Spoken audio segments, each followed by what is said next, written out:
You're watching KLTX, Channel 15, serving the city of Lufkin.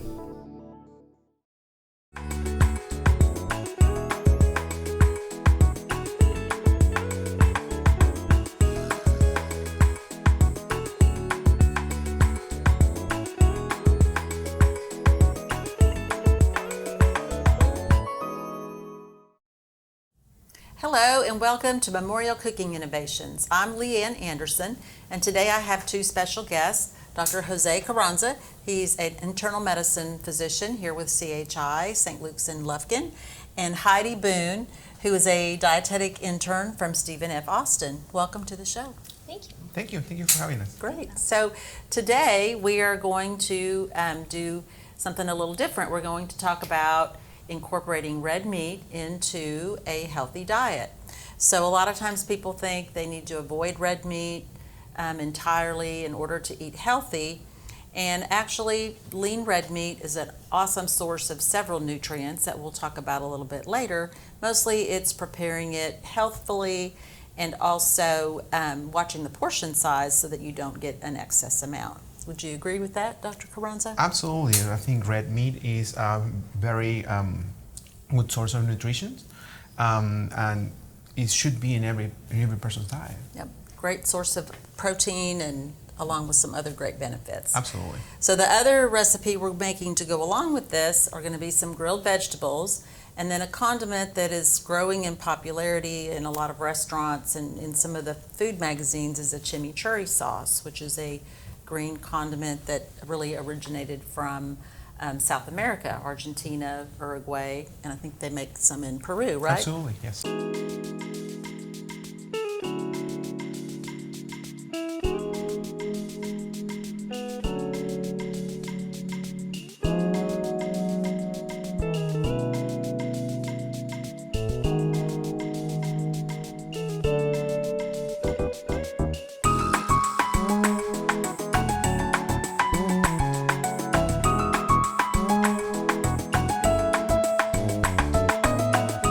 So Heidi is going to walk us through that recipe. So All right. Thank you, Leanne. So first off, I'm going to start off with a fun little tip, and it's a way to help preserve your parsley or any other herbs of that sorts. You want to start off with a glass, and you want to fill it about 2/3 full of water. And you'll take your bunch of, in our case, parsley, and you'll cut about 2 inches of the stem, given there's enough room for that. If not, you don't even really need to worry about cutting it. And you'll place it in the glass, and you'll want to cover it with a loose bag. And, you know, just making sure air can flow in there, but it is covered. And then you'll put it in the refrigerator, and you can keep it fresh for up to 7 days. So it's a nice little hack for, you know, not being wasteful. yes, cut down on that food waste. Yeah. Yes, absolutely. And so the chimichurri sauce is a parsley-based condiment, along with some other ingredients, and then with some olive oil, which is going to give us that healthy fat. Heidi has a fun way to also get the parsley off of the stem, which I think is a great idea. Yes, it is very helpful. So what you want to do is you want to start off with the fork, and you want to make sure there's at least 4 prongs on it. And you'll take your little bunch. I try to do just a couple at a time, especially for this, just to show you guys. But you'll hold the parsley at the base, and then you'll pull with the fork, and it just pulls it off the stems. Much faster than the way I usually do it. So, Dr. That's actually Carranza, great. yeah, while she's finishing that, you came to the United States from Peru. What are some traditional Peruvian dishes? Well, my absolute favorite is ceviche. That is a dish basically made of fish. And also one of my ultimate favorites is called lomo saltado. That is actually sirloin steak cut in pieces with some rice, tomato, onions, and also French fries, but that's not healthy as much. But Just a traditional. couple fries. Yes, just a couple of them. Not too many. Moderation. Yes, Those are my two ultimate favorites. There are many, actually. We have many good dishes that is going internationally lately. But yeah, those are my ultimate favorite. Every time when I go to any restaurants, I just order one of those too. Okay, awesome. And then, do you cook at home? What are some of the dishes you like to make at home? Sometimes I can do one of the Peruvian dishes, usually on Sundays. But every day we actually try to keep it more on the healthier side. Mm-hmm. So we do some salad, a source of protein. Could be fish, chicken breast, or usually, like we're gonna do now, some lean cut of beef. I usually do that at night, and here also try to keep it with it also good source of vegetables, water, most of the time. Good. Mm-hmm. Yeah. Thank you. Okay. All right. So I've got about a cup of that, Yep. right? Just a little more. Okay. So as you can see, that was a very useful little quick trick, and we're gonna start off with the parsley for the sauce. This is similar to making a pesto sauce, but it's just a little chunkier and not quite as much oil. Yeah. So, and then we are going to add some jalapenos. You can substitute this with chili pepper or red pepper. And as I was looking at recipes, there were a lot of different variations, and I think you had mentioned that as well. Yes, so each country has its own kind of version.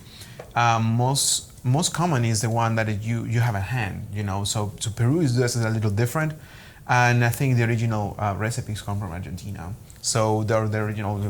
As long as you go up, they kind of change it. Kind of like salsa here in Texas. Yeah, right? kind of like chili. You go to every place, and chili has different tastes. Yeah. Everything is delicious. Every single one is delicious, but it has their own taste. Right, But right. it's great.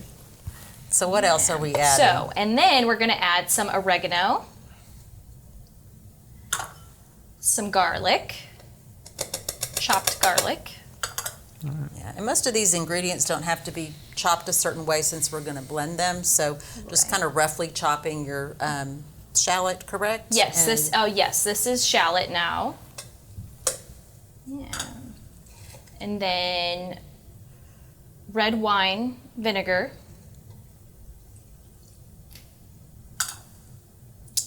And a pinch of salt. And we're going to add some black pepper.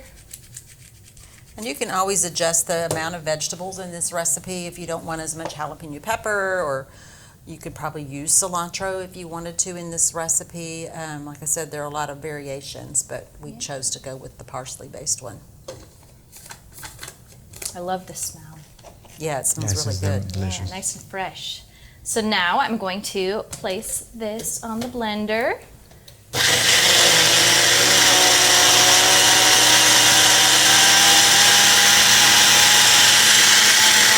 And probably shake it, yeah. There you That's go. probably Yes. good. Yes. Yeah. Just, That's just good? leave it there. Yeah. Yeah. Yep, all done. Yep. Yeah.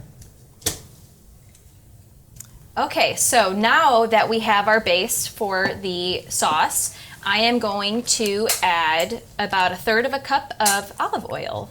And I'm going to mix it in, and it will be good to go. It just needs to sit.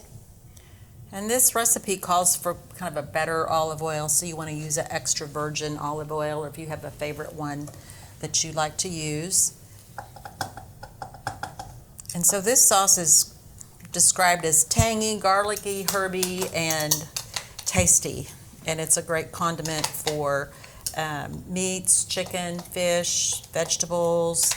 Even I think I saw a couple recipes where you can even marinate your steak in the sauce. Is that correct? Yes, that will be correct. Usually you can marinate it, or you can accompany it as a side in a lot of dishes. Yeah, it smells really good. It does. Yes, absolutely. Great. Yeah. Okay. So I think it's time to fire up the grill. Let's What do do you it. think? Okay. Let's do it. All right, so we're ready to fix the steak. We've got our grill heating up. It's been on high heat for about 5 minutes. This is an indoor electric grill. We put a 1/2 cup of water in the bottom there to help keep keep any smoke and grease from sticking. And to get our meat ready, salt and pepper and a little olive oil on both sides. Sometimes the less seasoning, the better for the steak, especially with the chimichurri sauce. Yes. We don't want to have any competing flavors.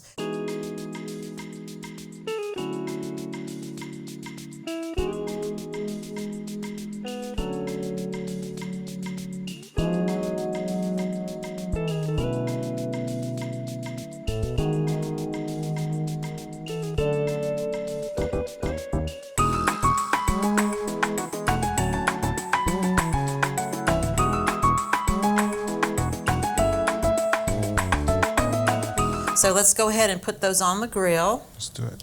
This is a sirloin steak that it's about 1 inch thick. It's about 1 pound total. This recipe serves 4, so you're going to end up getting about 3 to 4 ounces of protein, which is the recommended amount that you want to shoot for. And then to add to that, we're going to do some vegetables. We're using canola oil because it doesn't smoke as badly as olive oil, has a lower smoke point, so it'll help minimize any smoking. So a little bit of canola oil, and then we've used this Cajun seasoning before. It just adds a little bit of spice to the vegetables, and then a little bit of pepper. And just toss that.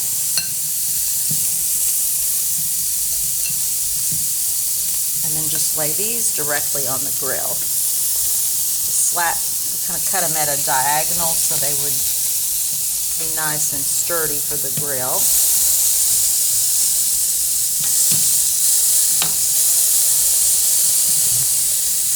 You have more space. There we go, yeah. And then Heidi is going to do the rest of our vegetables.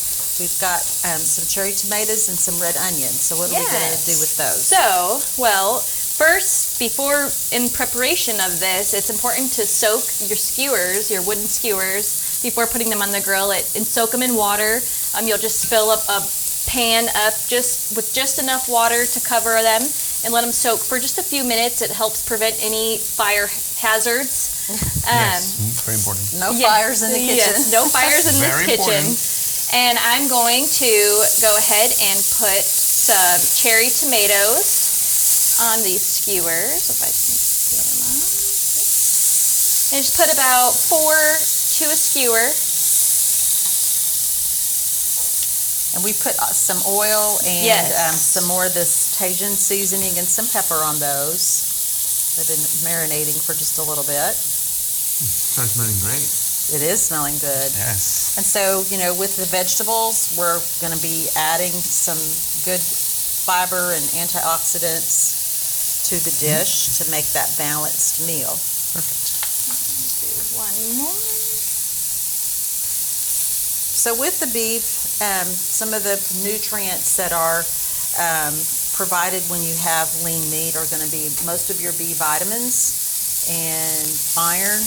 It's a great source of protein, and selenium and zinc as well. So those are the health benefits of red meat. There have been some studies that suggest that red meat can lead to heart disease and or certain types of cancers. But most of the professional health organizations currently make recommendations of having beef, lean beef, a couple times a week, keeping it to 3 or 4 ounce portions, and then avoiding the processed meats. Those are the ones that have the most... Yeah, they're bad for you, especially the saturated fat. Yes. More the delicious cuts, say ribeye, all those cuts, cut of meat has some more fat into it. So that's the problem. We have, saturated fat, and you don't just eat it, just not the ribeye alone or that cut alone. Usually it's the sauce or, the spaghetti comes with it. Depends on what, type of other food you added to it. Right, or loaded baked potato. That's delicious, but not good if you are trying to lose some weight or try to diet. So those added on your diet, and then you add a soft drink into it, and then maybe a dessert, right? Yep. Those can add up, and then it's a bad high caloric content. Exactly, yeah. And then the onions, the red onion is going to be a great little side. I'm going to just flip them in some, oil. Put this on there. Let me squeeze it up a little bit. Do one on the side. There you go.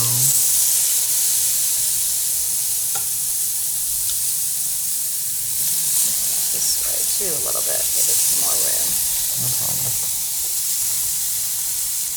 So this electric grill is pretty handy if it's too cold to go outside, or sometimes here in Texas it's too hot to grill outside.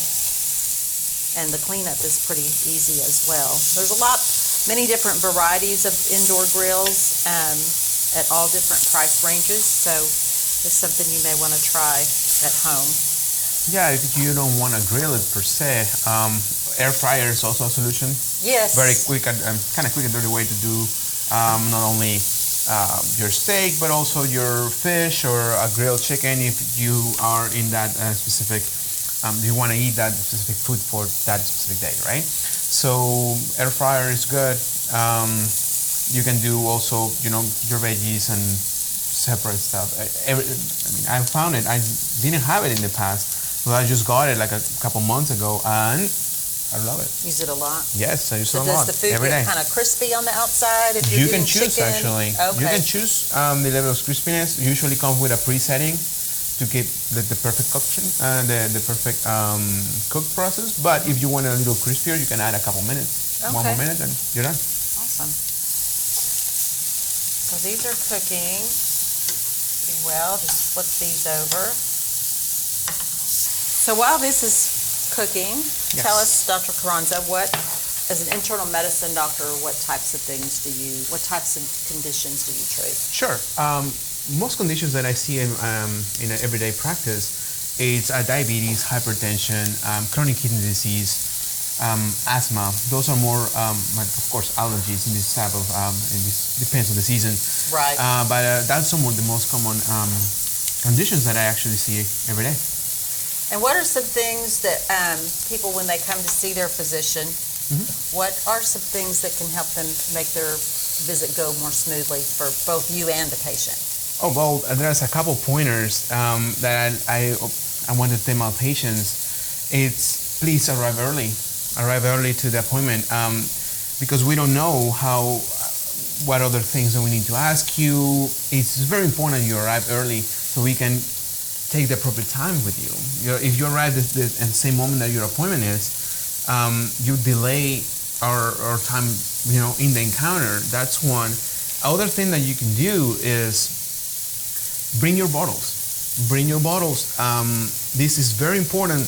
Most of the patients sometimes don't realize how important that is. Right. Bring your bottle. Sometimes you might take the medication differently, or you can tell me, oh, I take this medication, just have a pill because make me sick in the stomach. So we can address it, we can change it, or we can, maybe there's something we can do. So it's always very important. Bring your medications, come early to your appointments, and follow up. So you need to come with us. So we're here for you. So every time that you come, we're going to review your medications. I want you to be in a healthier state. So a bunch of medications are also not good for you. So every time we need to address it, we actually need it, you actually don't need it. So that's always my approach, not you just dump a bunch of medications and they're done. Right. But also, see if you need it or not and then move it on. If that medication is right for you, it makes you sick. That's why it's very important to bring your bottles every single time in every office visit. Sometimes de-prescribing medicine is as important sometimes as prescribing, yes, right? Absolutely. Sometimes medications don't go through because of the system, or the system were down at the moment. Something always happens. So if you don't get a medication, you can give us a call, or if sometimes they give you wrong medication. So that happens. Right. I mean, nobody it's absent on making mistakes. So that's why it's very important to bring your medications every single time. Yeah.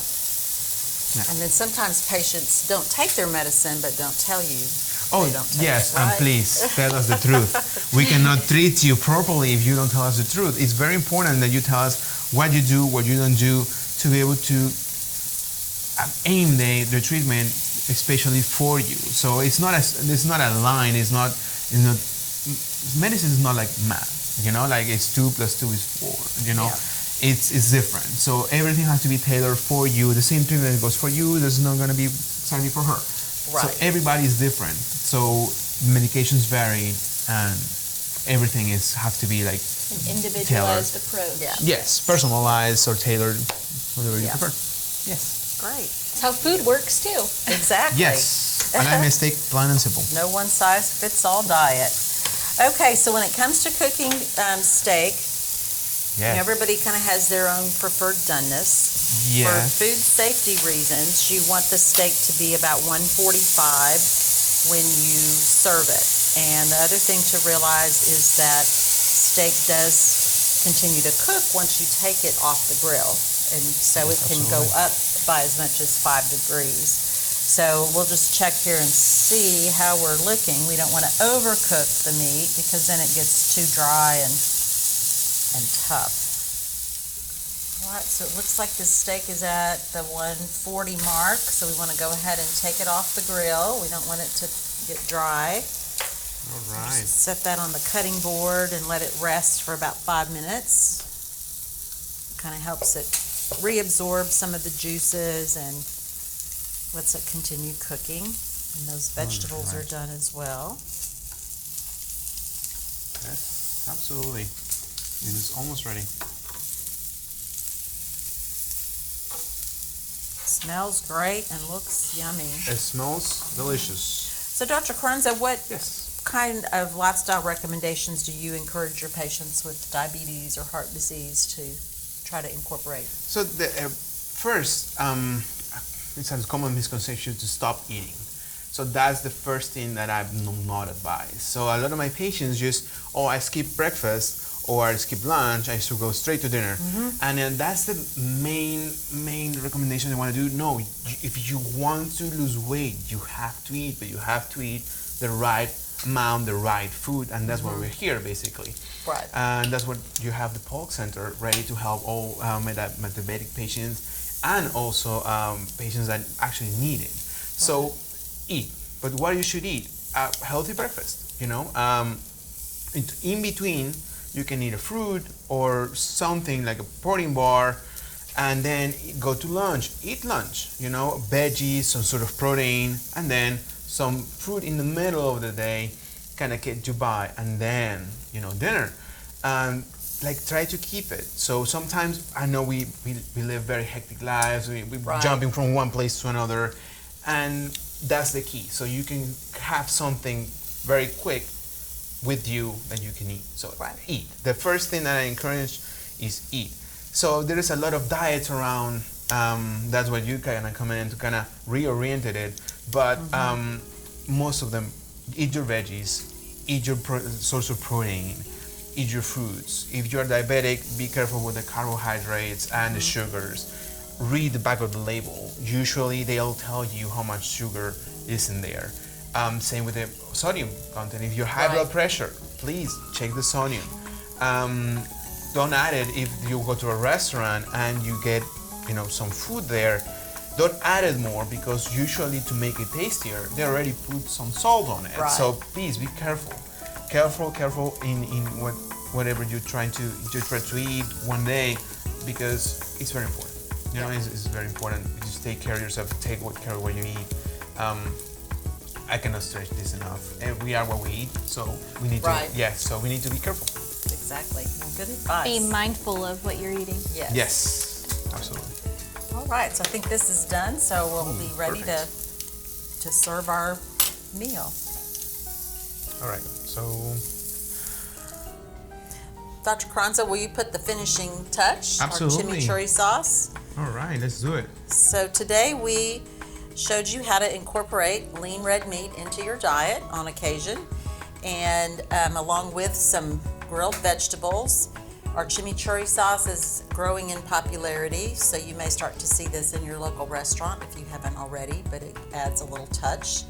As with all condiments, go with a moderate portion because they still do have calories, but this is going to add a lot of flavor to our meal. So I hope y'all enjoy being on the show with me today. Absolutely. Thank you so much. I know. Thank you for Well, having I just us. want to thank you for joining me as we continue to change the world one One bite bite at at a a time.